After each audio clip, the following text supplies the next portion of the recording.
본 채널은 인문학에서 널리 잘 알려진 명저서들의 내용을 자세하게 살펴보는 컨텐츠로 구독자 및 시청자 여러분의 변함없는 관심과 사랑으로 유지되고 있습니다.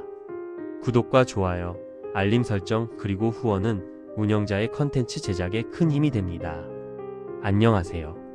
오늘은 조지 오웰의 동물농장에 대해서 깊이 있게 생각해보는 시간을 가져보겠습니다.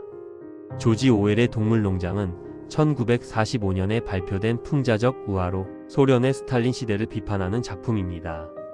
이 소설은 동물들이 인간 농장주를 축출하고 자신의 사회를 세우는 과정을 통해 권력의 부패와 이데올로기의 왜곡을 탐구합니다.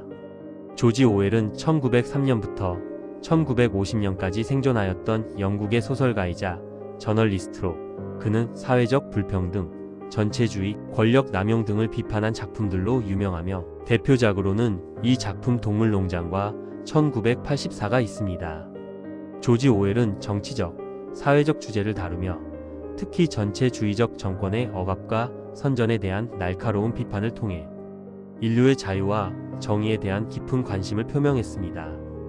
이제부터 동물농장의 작품 개요와 주요 테마와 상징, 문학적 기법과 서술 기법, 현대적 해석과 영향 등을 자세하게 살펴보도록 하겠습니다.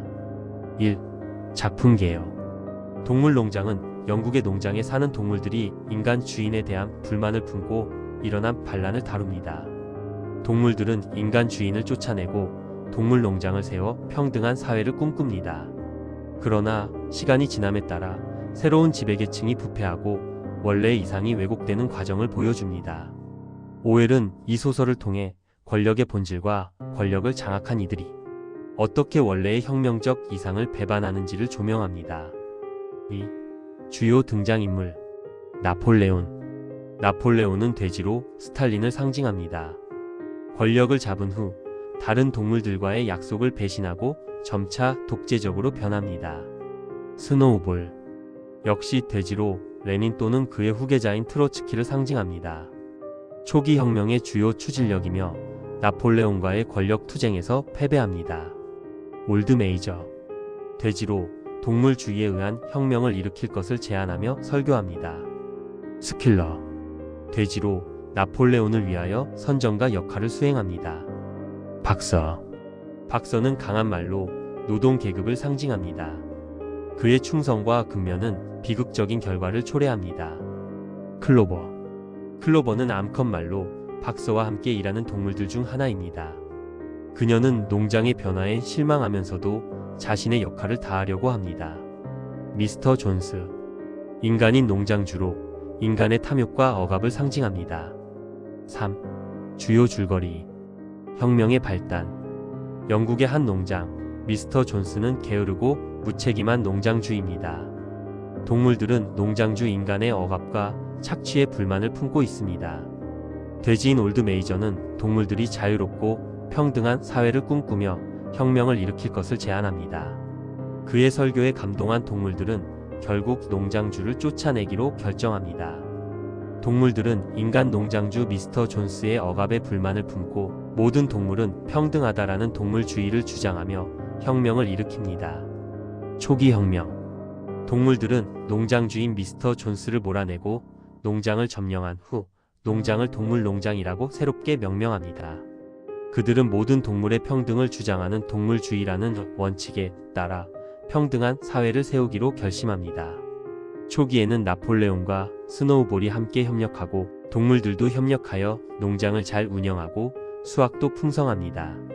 이렇게 나폴레온과 스노우볼은 농장을 함께 이끌며 새로운 사회의 기틀을 마련합니다.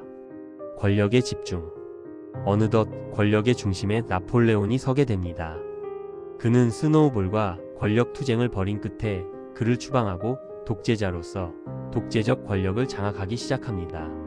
나폴레온은 자신의 권력을 강화하기 위해 군사적 위협을 사용하고 농장 내에서 자신의 지배력을 확립합니다. 농장은 점차 나폴레온의 지배하에 억압과 부패가 만연합니다. 이데올로기의 왜곡. 나폴레온의 독재적 통치 아래에서 모든 동물은 평등하다라는 동물주의의 원칙은 점차 왜곡됩니다.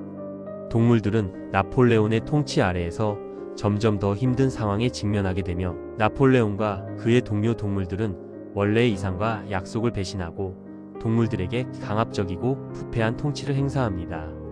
농장의 규칙은 끊임없이 수정되며 동물들은 점점 더 어려운 상황에 처하게 됩니다. 원래의 혁명적 이상은 완전히 왜곡됩니다. 최후의 배신. 시간이 흐르면서 나폴레옹과 그의 동료들은 인간과 같은 모습으로 변해갑니다. 동물들은 결국 자신들이 원래의 적이었던 인간과 구별이 안 되는 돼지들을 보게 되며 혁명의 이상은 완전히 무너졌음을 깨닫게 됩니다. 최종적으로 동물들은 인간과 같은 모습의 돼지들을 보게 됩니다. 4. 주요 장면과 분석. 혁명의 시작과 동물주의. 동물들이 인간 농장주인 미스터 존스를 쫓아내고 동물주의를 표방하면서 세운 초기 사회는 이상적입니다. 이 장면은 혁명의 이상과 꿈을 반영하며 새로운 사회의 시작을 상징합니다. 나폴레온의 권력 장악. 나폴레온이 스노우볼을 추방하고 독재적 권력을 쥐게 되는 과정은 정치적 권력의 집중과 부패를 보여줍니다. 이 장면은 정치적 암투와 권력 장악의 과정을 상징하며 권력자가 어떻게 자신의 권력을 강화하는지를 잘 보여줍니다. 동물주의의 원칙 수정. 농장 벽에 적힌 동물주의의 원칙이 점차 수정되는 장면은 권력의 왜곡을 상징합니다. 이 장면은 원칙이 권력자의 필요에 따라 어떻게 변형되는지를 나타내며 권력의 부패와 이데올로기 왜곡의 핵심을 보여줍니다. 인간과 돼지의 유사성. 마지막 장면에서 동물들이 인간과 같은 모습의 돼지들을 보게 되는 장면은 권력자들의 부패와 변질을 상징합니다. 이는 혁명이 실패하고 권력자들인 돼지들이 원래의 적이었던 인간과 동일해지는 과정을 강조합니다. 5. 주요 테마와 상징. 권력의 부패. 동물농장은 권력을 장악한 자들이 어떻게 부패하고 원래의 이상과 약속을 배신하는지를 보여줍니다. 나폴레온은 처음에는 평등을 주장하지만 점차 인간처럼 행동하며 권력을 독점합니다. 이데올로기의 왜곡. 동물농장은 처음에는 평등과 자유를 추구하지만 권력이 집중되면서 모든 동물은 평등하지만 어떤 동물은 더 평등하다는 식으로 이데올로기가 왜곡됩니다. 언론과 선전. 스킬러는 선전가 역할을 하며 동물들에게 나폴레온의 정책을 정당화하고 혁명의 원칙이 지켜지지 않는 것을 감추기 위해 선전을 퍼뜨립니다. 6. 문학적 기법과 서술 기법. 우화 형식. 우화 형식은 어떠한 비판을 직설적으로 다루지 않고 은유와 상징을 통해 독자에게 전달하는 서술 기법입니다. 오웰은 동물이라는 비유적 캐릭터를 사용하여 복잡한 사회적, 정치적 주제를 쉽게 전달합니다. 즉, 동물들을 통해 인간 사회의 문제를 드러내는 우화 형식을 사용하여 독자들에게 복잡한 사회적, 정치적 주제에 대한 비판을 쉽게 전달합니다. 상징과 메타포. 각 동물과 사건은 특정 인물과 역사적 사건을 상징하며 독자들이 정치적 메시지를 이해하는 데 도움을 줍니다. 즉, 각 캐릭터와 사건은 특정 역사적 인물과 사건을 상징합니다. 예를 들어 나폴레온은 스탈린, 스노우볼은 레닌 또는 그의 후계자인 트로츠키를 상징합니다.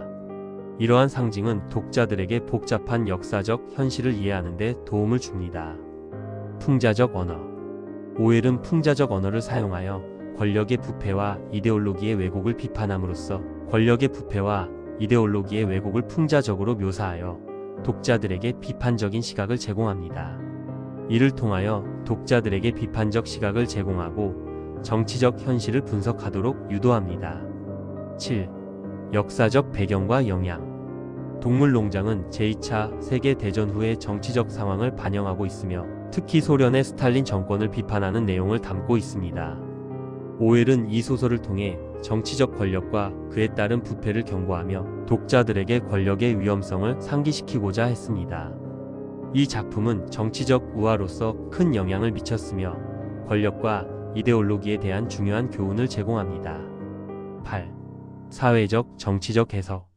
소련의 스탈린 시대 비판. 동물농장은 소련의 스탈린 정권을 강력하게 비판합니다. 나폴레온은 스탈린을 상징하며 그 권력 장악과 부패를 통해 스탈린의 독재적 지배를 묘사합니다. 스노우볼의 추방은 레닌 또는 그의 계승자인 트로츠키의 추방을 상징하고, 스킬러의 선전은 소련의 프로파간다, 기구를 비판합니다. 권력의 부패. 오웰은 권력의 부패 과정을 세밀하게 묘사합니다. 초기에는 동물들이 평등과 자유를 추구하지만 권력이 집중되면서 나폴레옹과 그 지지자들은 권력을 독점하고 원래의 이상을 배신합니다. 이는 권력을 장악한 이들이 어떻게 변질되는지를 드라마틱하게 보여줍니다. 이데올로기의 왜곡. 동물농장에서는 모든 동물은 평등하다는 원칙이 점차 어떤 동물은 더 평등하다는 식으로 왜곡됩니다. 이는 혁명의 이데올로기가 어떻게 정치적 권력에 의해 조작되는지를 나타내며 권력자들이 자신들의 이익에 맞게 이데올로기를 변형하는 과정을 강조합니다. 9. 현대적 해석과 영향. 현대 정치와 사회에 대한 교훈. 동물농장은 현대 정치와 사회에서도 여전히 중요한 교훈을 제공합니다. 권력의 부패, 이데올로기의 왜곡, 선전의 위험성 등은 현재의 정치적 상황에서도 유효한 주제입니다. 교육적 가치. 이 작품은 정치적 이론과 권력의 작용에 대한 교육적 자료로 자주 사용됩니다. 문학적 가치와 함께 정치적 교훈을 제공하며 학생들과 독자들에게 정치적 비판적 사고를 촉진합니다. 문화적 영향. 동물농장은 문학뿐만 아니라 영화, 연극, 만화 등 다양한 매체에서도 다루어졌습니다. 이는 오웰의 메시지가 시대를 초월하여 여전히 영향력이 있다는 것을 보여줍니다. 이제 마무리를 해보겠습니다. 필자가 보기에 조지 오웰의 동물농장은 단순한 동물 우화로 간주하기보다는 정치 권력의 추악함을 보여주고, 나아가 아무런 생각 없이 이기적으로만 살아가는 대중들을 계몽하고자 하는 무서운 소설이 아닐까 싶습니다. 이 소설은 권력의 부패와 이데올로기의 왜곡을 통해 정치적 비판을 전달하며 혁명이 어떻게 자신의 목적과 정반대의 결과를 초래할 수 있는지를 보여줍니다. 그것은 권력의 부패와 이데올로기의 왜곡에 대한 깊은 통찰을 제공하며 정치적 권력의 위험성을 경고하는 작품입니다. 아울러 이 소설은 그 상징성과 풍자적 요소로 인해 정치적 권력과 사회적 이데올로기에 대한 깊은 통찰과 여전히 중요한 정치적, 사회적 교훈을 제공합니다. 이처럼 이 소설은 시간이 지나도 여전히 중요한 교훈을 전달하며 현대 정치와 사회의 문제를 이해하는 데 도움을 줍니다. 특히 이 소설은 권력과 이데올로기의 상호작용을 이해하고 분석하는 데 있어 필독서로 평가받고 있으며 현대 사회에서 그 중요성이 더욱 부각되고 있습니다. 모든 동물은 평등하다라는 동물주의가 어떤 동물은 더 평등하다라고 점차 변화한다는 구절에서 필자는 기가 막힐 수밖에 없었습니다. 몇 년 전 우리가 각종 매체로부터 보고 들어왔던 사람 중심, 사람이 먼저다라는 등 표현을 기억하십니까? 이 표현에서 모든 사람은 평등하다가 어떤 사람은 더 평등하다로 보여지는 이 알 수 없는 느낌은 무엇일까요? 구독과 좋아요, 알림 설정 그리고 후원은 운영자의 컨텐츠 제작에 큰 도움을 줍니다. 시청해 주셔서 감사합니다.